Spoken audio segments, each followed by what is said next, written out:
You know that old saying, how you wish there was more than 24 hours in a day? I wish that there were less, so that I could make it to Friday already.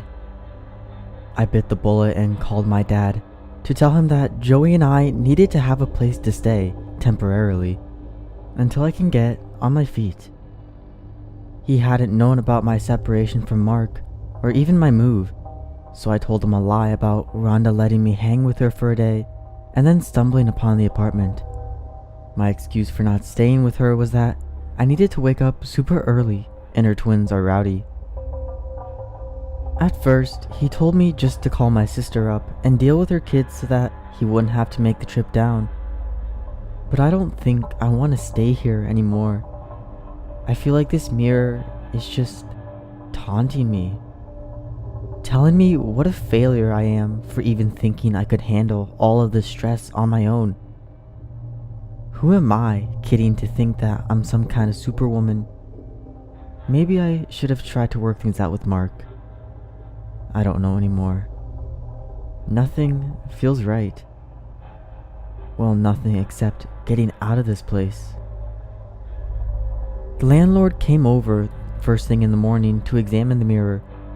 He seemed skeptical when I told him that it wasn't mine, and then decided to call a few of his maintenance workers to help move it out to the dumpster. I was so freaking worried, especially after reading the comments here on my posts, that the mirror might be holding back some force that is trapped inside, but I couldn't convince him not to get rid of it. That afternoon, 4 strong Mexicans came in and used their tools to unscrew the mirror from the bathroom sink. I think my heart was racing 50 miles an hour as they did it. The thing had to weigh at least 500 pounds or more. It was so bulky. All 4 of them had to lift it together. It didn't look like it would even fit through the door. They turned it up on its end and tilted it to get it through the narrow space. Then they did the same thing to turn it to make it into the living room. Everything was going fine until they reached the tile and one of the workers hit his foot on the end of my entertainment center. Reflexively, he dropped the end of the mirror. It was like watching it in slow motion fall to the floor. I was certain that it was about to shatter into a million pieces. Instead, it merely thudded to the floor, unharmed by the slip-up.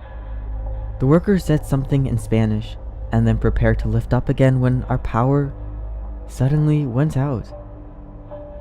I've talked to the landlord since then. There was no scheduled work to be done in our area, nor a reported outage.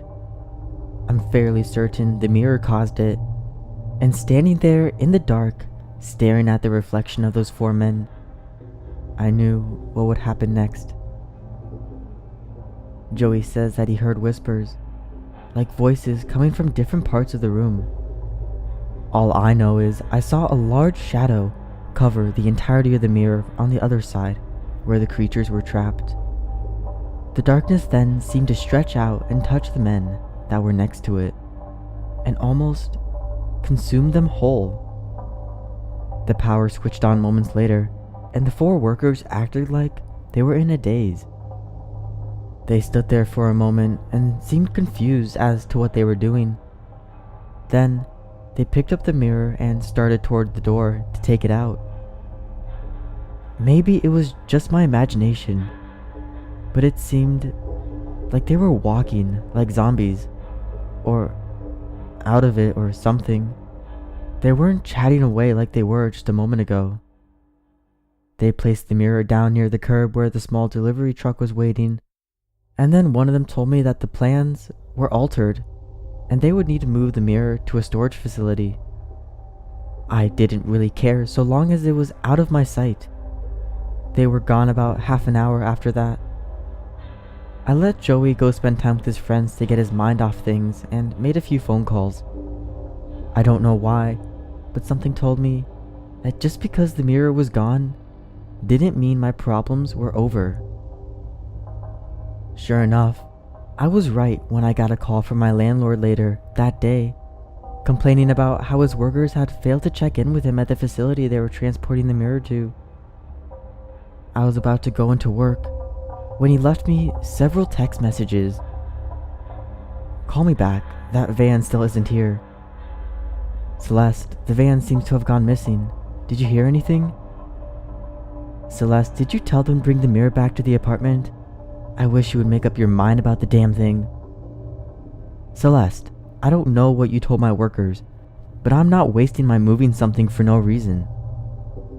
I stopped short of the time clock and texted Joey. I asked him to go to the bathroom. I was dreading what he would tell me. Joey, is the mirror still there? Yeah. What the hell, Mom? I thought they moved it out. They did, Joey. This probably sounds crazy, but you need to leave the house. Hold on, Mom. I want to check and see whether or not it's the same mirror. Joey, listen to me and don't do anything stupid. Holy shit. It is, Mom. I saw it. It's staring right at me. Mom, what do I do? Get out of there. Now.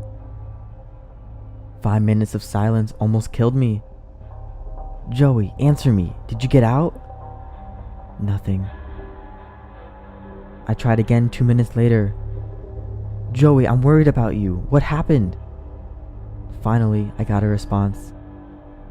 I'm at home. Nothing happened. I'll be waiting for you. Is everything okay? Joey, what happened when you turned the lights off? This is the last thing he sent me. It's made me feel uneasy about going home. Everything is fine, Celeste. Come home. This is not how my son would talk to me. This may not be my son. I called the police. I don't know what I'll be walking into when I clock out from work.